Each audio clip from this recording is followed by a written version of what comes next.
Usapang pagkain naman tayo dahil isang masarap na Japanese food ang gagawin natin ngayong umaga sa Tuesday Tutorials. At para turuan nga tayo kung paano gumawa ng masarap na sushi, ay makakasama natin dito sa studio ang sushi business owner na sina Princess Monique Pasahol and Javern Prince Pasahol. Good morning and welcome sa Rise and Shine Pilipinas. Hi, good morning. Kasama rin natin ngayon si Chef June. Hi. So I'll call you Monique and Javern. Okay, so una sa lahat, syempre, marami na ang mga Japanese restaurant and business dito sa bansa. Kaya naman, ano yung nag-inspire sa inyo para magtayo ng isang sushi business?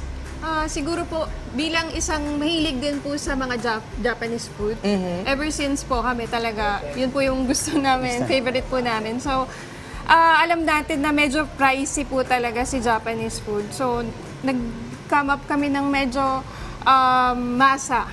Affordable. Ayun. And yet quality po yung Japanese. So, anong ginawa ninyo para syempre maging patok ito sa panlasa ng Pinoy? Dito po kasi sa Japanese food po talaga, ang pag-uusapan natin is yung freshness po eh. Kasi more on raw seafoods, Okay. tapos yung vegetables natin dapat is always quality. And since direct seller po kami, direct supplier po kami ng mga fresh seafoods. Okay. So you decided to put in a Yes, sushi po. business.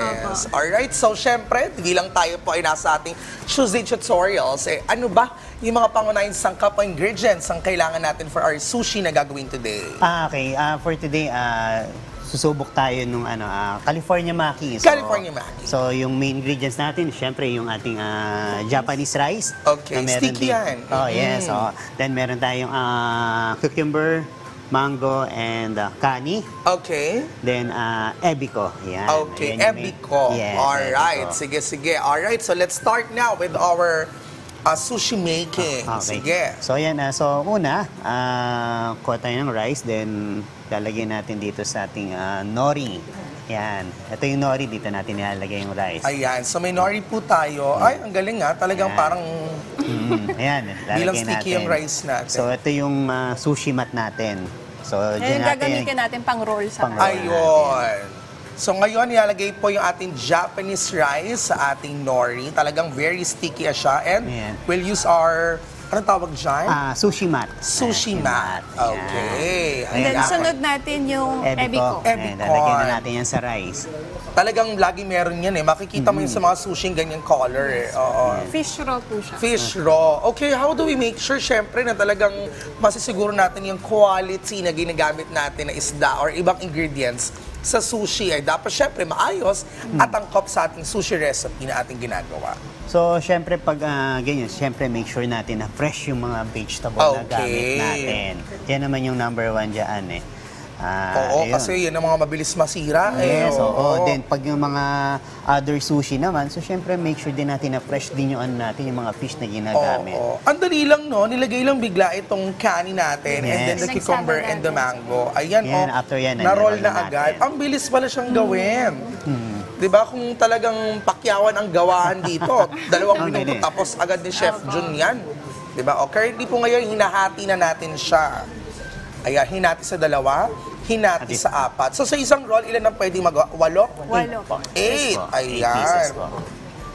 You know, I'm not Yeah. really a fan of sushi, pero this time I want to try it. Oo. Ito po yung classic po na California Maki. Okay. Grabe, nagawa agad natin ang bilis.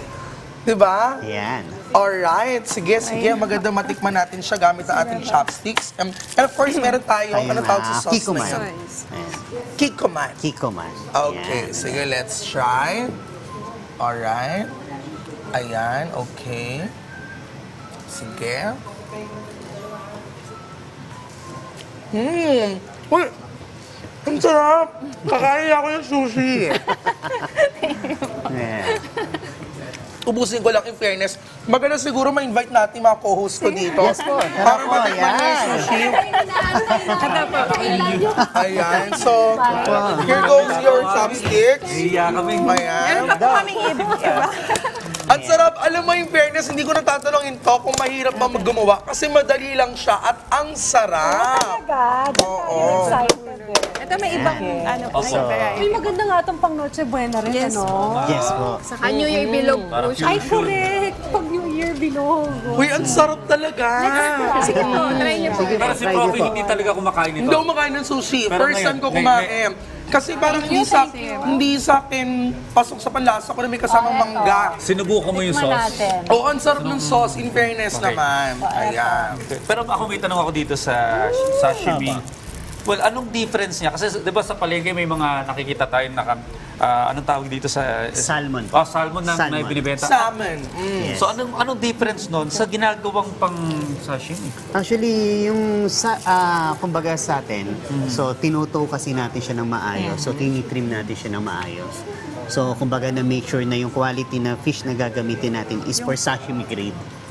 Anong difference? Kaya mas fresh to kaysa dun sa mga nasa palengke? Actually, parehas lang din naman po siya na fresh po. Pero meron nga lang po sa part natin, sa restaurant po, kino-quality check po natin yung yung Anong fish part, po, kung anong yung part pwede po yung nating mas masarap isashimi. Walang kainin. nilalagay dito na sa... Wala po. Parehas lang din dun na... Opo, kumbaga- yung pinipritong... Yes po. Yes po, Kakainin opo. ko talaga ng fresh yan. Kainin mo na Yes. kayo. Gusto niyo pong itry? Huwag niyo po akong pilitin. Open natin, Pilit niyo chef. po. Kanina pa niya. Tapos may May wasabi rin po tayo. At marami tayong mga sushi dito. Ano itong mga Yes. tawag Sir, may sa mga wasabi to? rin. Okay, so ito yung mga special roll natin yan. Okay. Itong platter na to tinatawag namin na sushi overload. Okay. So meron tayong mga Iba-ibang variant. tuna sushi, salmon sushi, and ebi sushi. Then itong mga roll natin, tinatawag natin ito na yellow dragon. Ayan. Okay, Then because of the yellow. Ano yan? Yes, opo. Yes po, mango din po. Tapos meron tayong mga mahilig po sa spicy. Okay. Meron tayong salmon spicy and tuna spicy.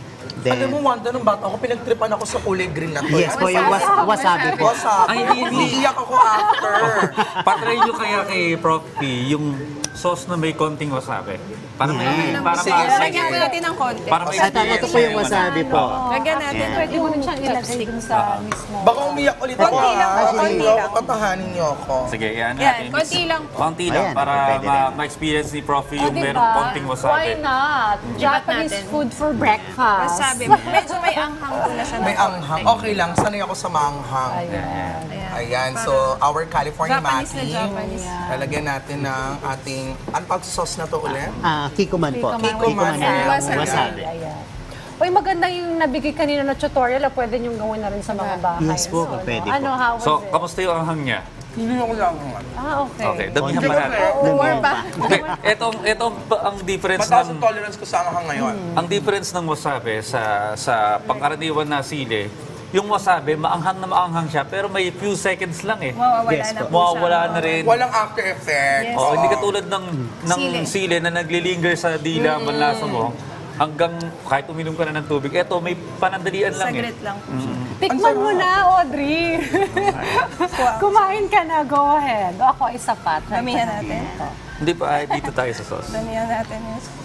Tingnan natin yung, Wait yung lang, sorry pinaka-classic. curious ako. Talagang fresh yung salmon. Kakain Yes ko talaga siya. Sige nga, gusto mo i-try? Gusto mo Natakot ako eh. Go. Hindi, for experience, isang beses lang. Sige na, mga time lang. O sige, Baka sige. magustuhan niyo. Oo nga. Baka kung hindi Pasensya na po. to, pasensya na ha. Pero sige, try natin. Okay. Ayun, konti lang yung ano.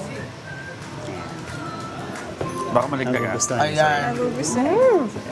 Ano kakainin ko rin ng buo to? Yes po. Ano tang matakot eh, no? Baka maliglag ah.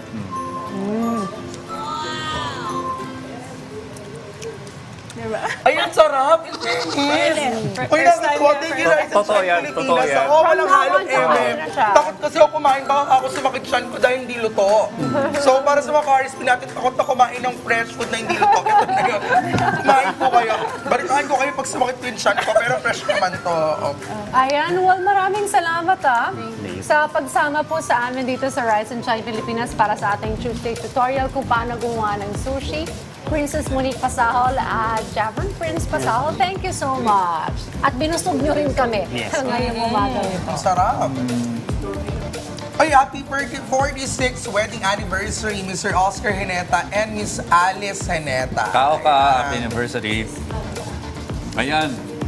Diyan na po nagtatapos ang 2 oras nating kwentuhan at balitaan. Abangan niyo po ulit bukas ang iba pa naming hatid na impormasyon para sa inyo. Parang ayaw pa matapos. Oh, meron pa ba kayong gustong batiin? Oo, social media.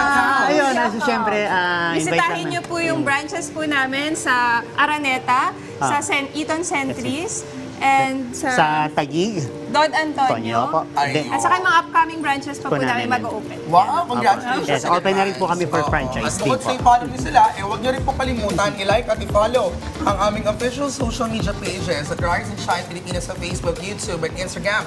Habang RS Pilipinas naman sa TikTok and X. See you all tomorrow dito lang sa morning show ng Baito ang Rise and Shine Pilipinas!